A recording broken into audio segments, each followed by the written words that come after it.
Live for Howlers Spotlight. What is this? 8, I think. 8? I believe so. There we go.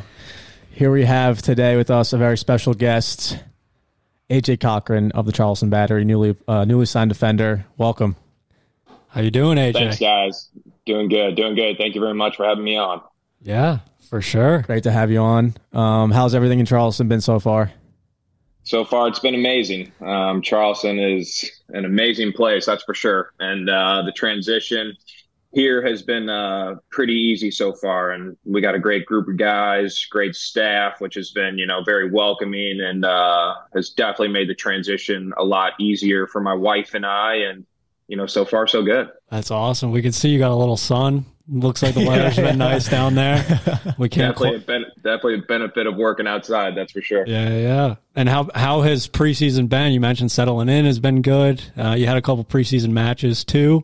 How's that going for you? It's going good. The weather's been great. Like I said, the team's been great. I think 99, besides the Charlotte match, we've got to play on beautiful grass fields, which has been really nice for preseason. Mm-hmm. And it's been a good 5 weeks. Excited for the season to start, but preseason was a success. Love to hear that. Is that a big switch up for you, given the knees a little bit of a break? Yes. Well, the last 2 years in Indy, we would play our games on turf. But since it's obviously pretty cold there, during preseason, we would spend, I would say, the first month for sure, sometimes the first 2 months indoors on turf. It just takes a little bit of toll on the body. But then when it got nice out, we got to go out on grass. But, I'm all about the grass. I'm all about playing on grass. So it's been a nice adjustment. Yeah. No, we hear you. And what do you think about the kits? We know Charleston Battery brought the heat this season. I don't know if you have a preferred one or if you can even split hairs between them. But what do you think? I thought they were amazing. I got compliments of both. The black and gold, black and yellow is iconic, right, for the Charleston Battery. So the detailing on that was phenomenal. So that was a home run. And then I was really surprised by the white kit. Big fan of the white kit. Can't wait to put that on. Also the detailing around the collar and the sleeves was spot on. I think you guys, I don't know if you guys have had a chance to hold them or look at them close up yet, but I think you guys are going to really like them. They're top notch. The club did a great job. Yeah, they had to go with white, right? The kit man is not going to be loving your grass stains. Oh man, that's probably true. Definitely on the shorts for a good slide tackle. Yeah. We were sending them into our group chat with the Howlers group chat, and Tristan, fellow podcaster, he goes, "That's an L for the wallet with the white kit," because that. Yeah. That's I'm gonna drop gonna something be added on to the wardrobe. Yeah, for sure. That's going in the shopping bag. Yeah, definitely. So obviously, AJ, you previously had a stint at the Charleston Battery a few years ago, but what drew you to the Battery this time? And overall, what changes have you seen since you've rejoined the club? Yeah, so when I joined the Battery, I believe it was in 2015, and it was on loan from Houston. Mm-hmm. And funny enough, it was literally for about 3 days. Got to play 2 matches in 3 days, and they were both away. So the first one was in Montreal against Montreal's second team, and then the second one was against the Red Bulls second team. So didn't get to experience Charleston playing in front of the home fans. So I'm super excited about that this year. But got to know over my career. We used to come up here for the Challenge Cup. That's what it was called, right? For the MLS. When the MLS teams would come up for preseason. And I remember that Ben had mentioned something like that. Yeah. With St. Louis, obviously got to come and play Charleston, and it was always a fantastic place to come. So that was kind of the first draw where I knew obviously how amazing of a city it was, and being a very historic club, along with getting, Ben as a head coach who's, had a phenomenal success in the league over the past 2 years with Memphis. And, funny enough, I expected to kind of know, or maybe, in the past play with, 1 or 2 of the guys that are on Charleston. And I haven't played with any. So, which is kind of an amazing thing. One of the best parts about the job is getting to come in and basically have 18 to 20 new friends. And so to answer your question, I think it was, first of all, the club, and Ben, just playing them in the past. Huge thing is the city's amazing, and it's close to my wife's family. And Indy, for the last 2 years, I got to be close to my family, like driving distance. And she's from Atlanta, and her family's from Atlanta, so it's nice that they'll be able to come up a lot more often now and get to see them as well. So yeah, that goes a long way. Definitely, I feel like you see a lot of players professionally make switches for family, and it definitely goes a long way just settling in and having a good career overall. So, and yeah, we got to sit down with Ben Pierman, and obviously great interview, high energy, and it was exciting to kind of hear his take on the team, what he's looking to achieve, especially with only a few players there at the time. And he's assembled a really strong squad, it seems, it's exciting. We're looking forward to the home opener this Saturday. So overall, just pumped for that. What drew you to the game of soccer specifically? Like overall, like were there other sports that you had dipped your toes into? Did you play other sports like fully, like coinciding with soccer? Kind of speak to that.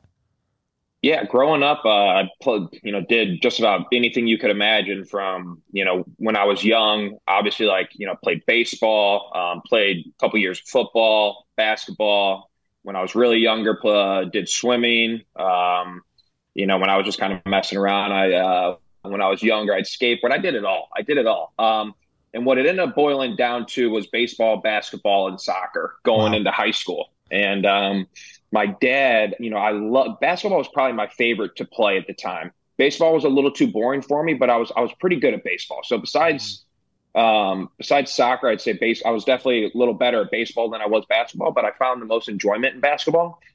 But I was the best at soccer. And, it kind of got to that point where the academy was just coming in, and my dad was just basically sat me down, because when you're going into high school and with the academy, you kind of had to pick one sport to concentrate on. Mm-hmm. And he was like, hey, what do you love? What's your goals? Do you want to play in college? Blah, blah, blah. And he was like, he shared his opinions that he thought the best route for me to take was soccer. If I thought that was the best route as well, he saw the best future for me to be a professional athlete in that, in that sport. And I loved soccer at the time. I found success playing, and that's what I went with. That's what I went with going into high school, and it was a pretty good choice. Yeah, definitely worked out, which is good. Big shout out to Dad in that one. Yeah. Absolutely. Absolutely. So it seems like you had you played a bunch of sports, all around athlete. That can be difficult just to juggle, not through the academy and club, school. You played high school soccer, I'm assuming, and on top of that, so that's definitely a lot to juggle. So yeah, there's a lot going on there for sure. Yeah, it was hard. I remember going into my freshman year and went into the basketball camp trying out for the team. And I knew I wasn't going to be able to play, but I just wanted to go play. It was my favorite thing to do at the time.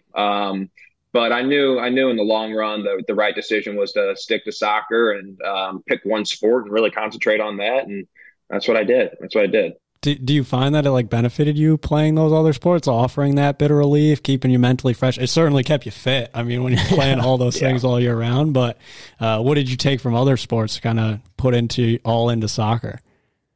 Good question. I think it just had me constantly active as a kid. Like you said, staying fit for sure, but just kind of, finding that competitiveness, I think, is probably the biggest thing that it did for me. It was, whether it was basketball practice or baseball practice or soccer practice, it was every night I was competing in something, and helps with your social skills, friends, which was obviously huge, developing a personality, finding out who you are as an athlete, but also as a person. So those are probably the big takeaways I'd say from it. And just, I love doing them. It was, I was never a big, never really big into video games growing up. I was always outside with my friends. I was always, thank you to my parents for driving me to, practices growing up every single night. But I had a great childhood, and, my family and parents are obviously a big part of that. And, I was lucky enough to be able to play multiple sports. So, it was good. Yeah, the love of the game goes a long way.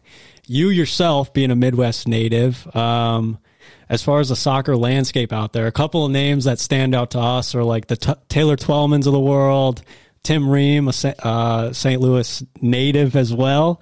What does the soccer landscape look like out there, and how has it kind of grown through the years? And will the Battery maybe be looking for some players out there in the near future? Well, let me tell you this. St. Louis is a soccer city, and it always has been for a very long time. One thing that the city goes back to and like that gets national attention is I don't want to get this wrong, but I know it was like 1950, 1952, somewhere around there, we were in the World Cup playing England, and there was a lot of St. Louis players on that World Cup squad. And people don't know this, but like St. Louis University, most national champions out of any college soccer team. Wow. Okay. Scott Gallagher was the club that I grew up playing, but there was also Bush at the time, and they combined into St. Louis Scott Gallagher, which had success for a very long time. Brad Davis, Will Bruin, Steve Ralston's from St. Louis. In the league right now, you got Joe Willis, obviously Josh Sargent, who's over in England. There's St. Louis and a lot of goalkeepers as well, has, produced a lot of good players. So soccer was always huge there. And I think that was kind of pushed me in that direction. To go back to your original question, choosing soccer was I looked up to guys like Tommy Meyer and Tim Ream, especially those two guys, because they were center backs. And, I don't know if you guys know much about St. Louis's like high school situation, but it's big there. And it's all like, a lot of high schools in a certain area, and the sports is insanely competitive. So like where you pick, if you're an athlete, you're usually picking that school because they have a strong program in that sport you pick. So, I remember going to high school state championships growing up, and there were 6,000 fans there. Jesus. Holy cow. Yeah. Like my junior year, we went to state and we played our rival SLU. And we played in front of like 6,000 fans at the soccer park. And I just remember growing up, watching the likes of some of these guys that were kind of like local high school celebrities. And that's kind of what I wanted. And to answer your question, there's no doubt in my mind that St. Louis is going to continue to produce talent and produce players. And they got the MLS team this year. And I love St. Louis. I love everything about it. So, hopefully that answers your question. Yeah, that was it was great to get a lot of insight, even into the high school realm. That's like, that's an insane. That's like Texas football at that level. Seriously. And it's funny. It's funny if you ever meet if you're ever out in public and you find a person that's from St. Louis, like the first question you'll always ask is, what high school did you go to? Gotcha. It's always the first thing. It's always the first question you ask. It's just a thing there, I guess. I'm sure rivalry sits deep, and yes, moments when I guess some high school teams win over another, they still hold that grudge to this day. I'm sure. it's serious. I'm telling you, it's serious. Yeah. No jokes. Obviously, you're entering your 10th season into the USL as a professional player. What can you tell us about how your game has evolved and how you've been able to stay so fit and healthy throughout, the decade? Have you had any serious injuries? What have you done to kind of melody that? Good question. I don't really know. I just, rest is a big one for me. I've always kind of been a proponent of what works for you, do it. Over the 10 years, like playing wise, game wise, it's just gaining that experience and moments, I would say. I've gone to I've played in, a handful of different clubs, in the 10 years. I think this is my 6th team. So I've been kind of a journeyman. And the one thing that I've kind of taken from place to place is I think in those 10 teams, I probably played for like 9 head coaches. Wow. And it was always, I had to win that spot. It was never that situation where I was going into a year or 2 years, 3 years where I knew the coach and the coach really had a ton of confidence. Maybe I could say Phoenix a little bit going into the second year. But that was a big thing that I took, is just experience and that grind of like coming in every single year, proving myself, and trying to win that starting position. is probably the biggest thing that kind of, over time has definitely helped my career. And health wise, good question. Just taking care of my body, I guess. Eating healthy, whatever works for me, I would do. No specific science or specific, I can't give you like a regimen like every single day. I'm in the gym, ice bath, if I'm feeling sore after training, I'm going to get an ice bath. I'm going to use the staff that's there for, massages, cupping, you name it, and just try to stay healthy. But knock on wood, I've been pretty healthy over the 10 years, nothing too serious. Couple concussions going up, being a big center back for head balls. Bound to happen. Yeah. But other than that, I've been pretty healthy, knock on wood. And I feel like when it comes to staying fit, people can overcomplicate it. And like you said, whatever works for you works for you. And I think that people need to apply that more, because you see a lot of professional players get injured, and it's like, what are they doing off the pitch that is allowing them to like pull up with all these knocks and stuff like that? It's like, are you resting enough? Are you drinking enough water? Are you doing those stretches, those yogas, the things that are available, like you mentioned? I think that goes like so much farther, and it might seem like people are doing a lot more crazy stuff out of the scenes. You know what I mean?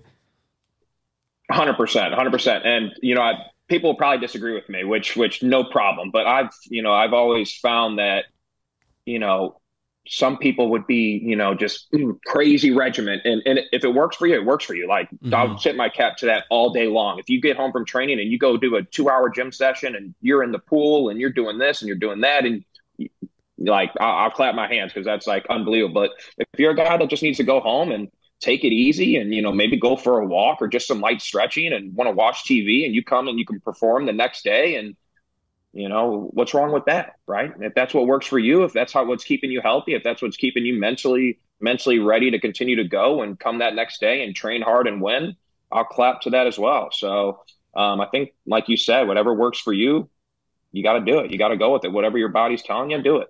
Definitely.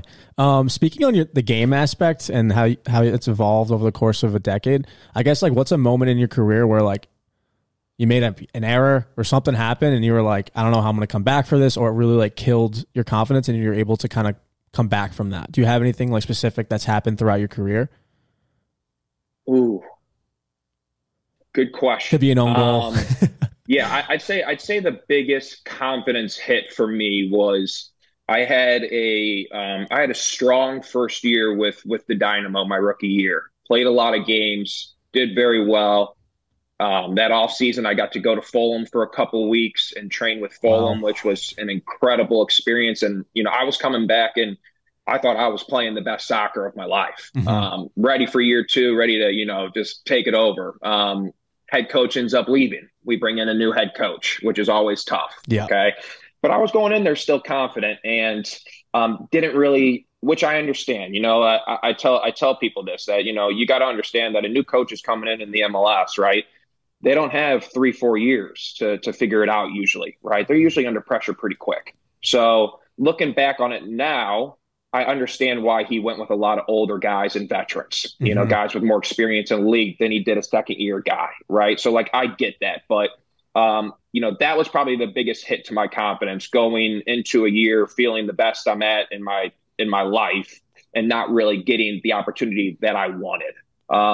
After that, I was like, hey, I played a bunch of games my first year, like, get me on another MLS team. Like, I'm ready, I'm ready to explore other options. I don't want to, I want to play. And ended up not being able to find an MLS team. Went on trial with the Red Bulls, didn't do very well.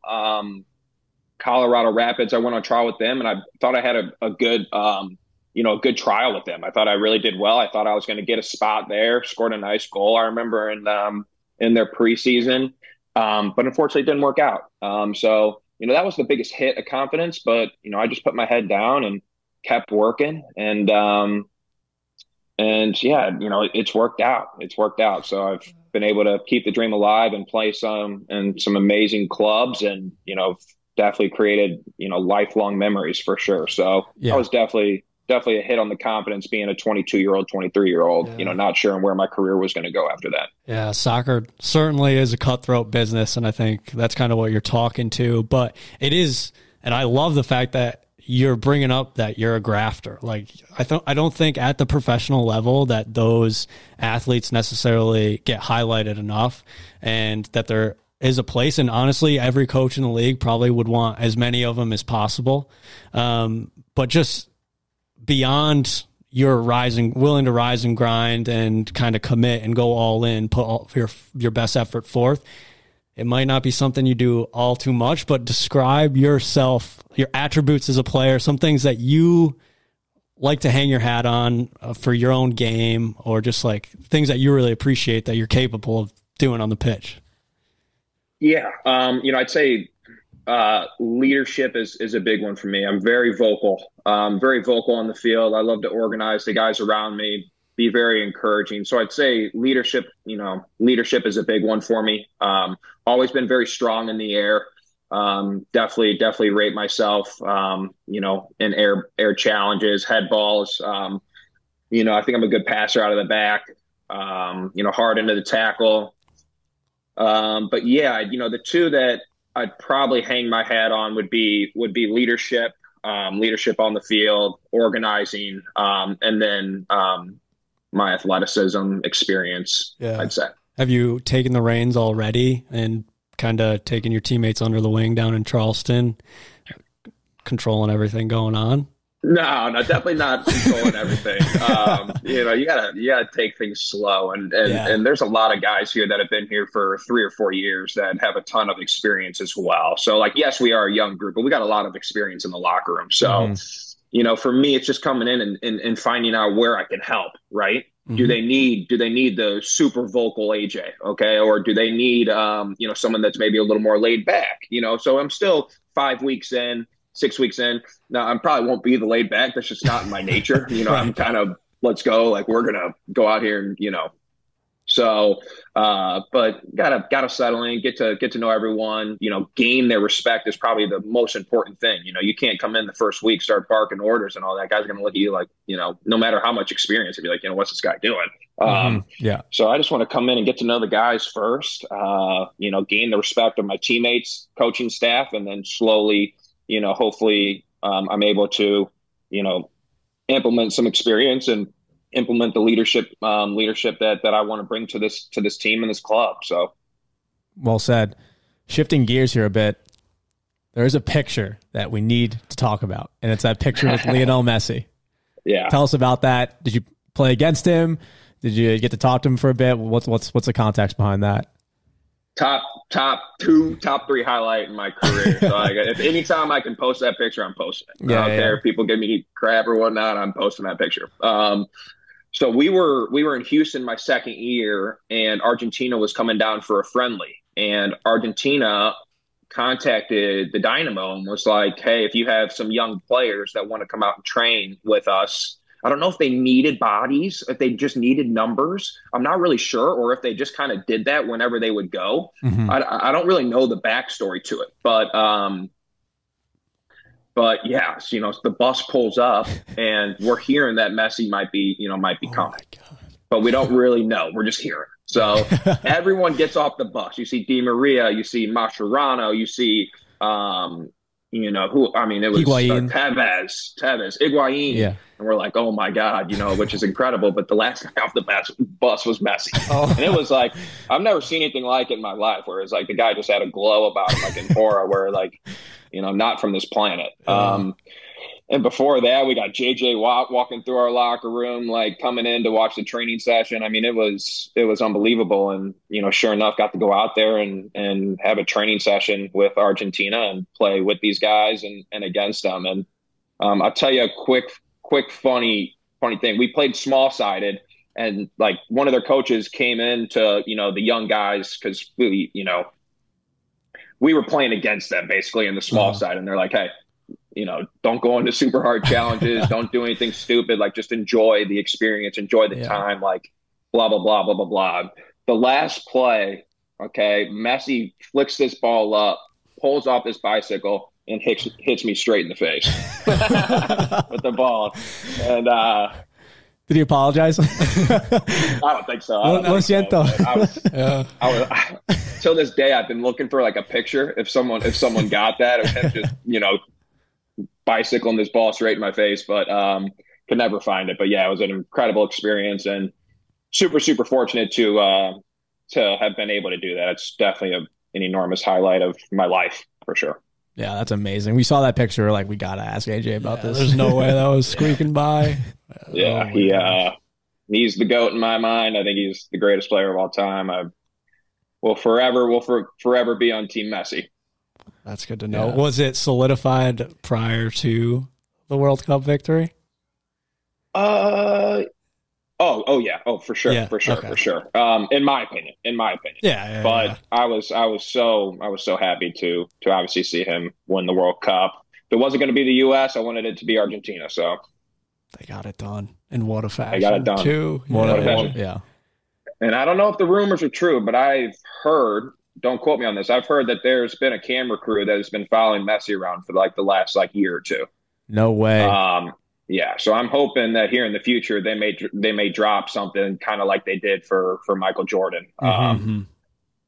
So I think that would be pretty cool. And if it's true, through the entire process of the World Cup would be pretty special. So I got my fingers crossed for that one. Get your popcorn ready. Maybe that's where the ball of the face will pop up somehow. It'll squeak. That'll squeak in there. One time in Houston.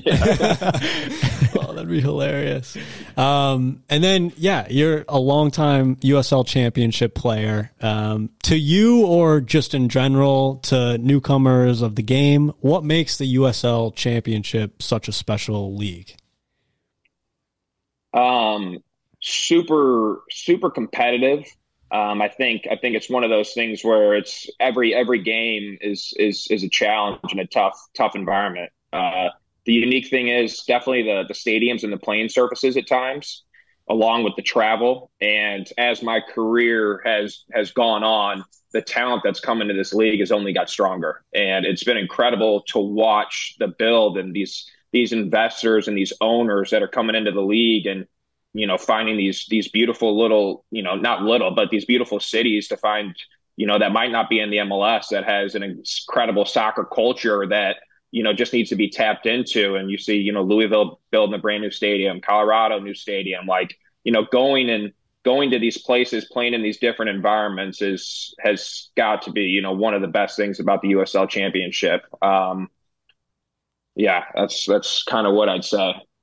Yeah, we got to sit down with Lee, president of the Charleston Battery. He kind of mentioned the same thing with the ownership and the way that it's developed and it's the investment put in. It's amazing to see from an American standpoint. Obviously, we want to see more competitive leagues in America, and who knows, maybe there'll be a relegation promotion system in 10 years time, 20 years time. That's what I'm hoping. Hoping. I really hope the USL taps into that, because I think that would be amazing. So I got my fingers crossed along with you guys when I'm done and retired, that eventually they got the pro relegation, promotion relegation. And just to give a little plug, they're our owner Rob and ownership group is making some I'd say improvements to the stadium. The stadium's beautiful as it is. I mean, it's incredible as it is, but they're doing a lot this offseason to make the whole experience better for the fans as well. So I'm excited for you guys to come up to watch a game. I think you guys are going to really like it. Yeah, we're pumped for this weekend. Yeah, we and we'll have the beer for you that we owe you. Yeah, seriously. I'll take it. Yeah, I'll take it. We have a little quick fire question set up for you. Sounds good. You've kind of already answered the first one, but Messi or Ronaldo? Messi. Favorite football club or soccer club? Charleston Battery.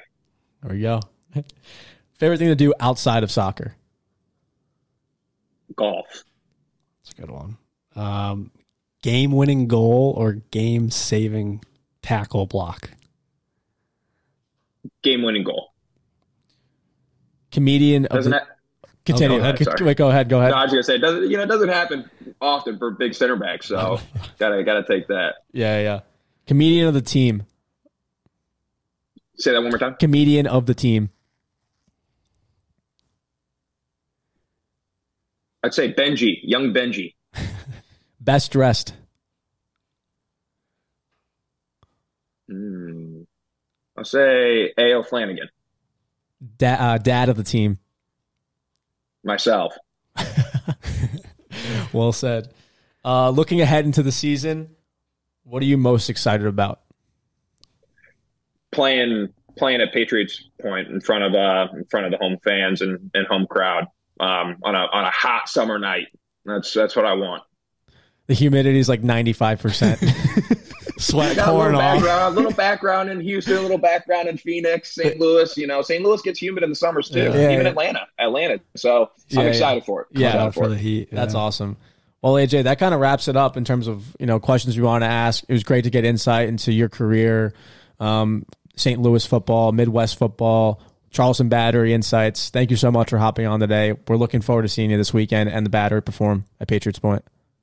Hey guys, thank you very much for having me. Had a lot of fun, and if you ever want me to come on again, I will happily do it. Yeah, we'll get a few words. A blast. Maybe later on. Maybe later on. In the year. For sure, 100%. Thank you so much. Cheers. And anything else to add? Cheers. Cheers. See you Saturday. See you Saturday. Sounds good, guys. See you Saturday.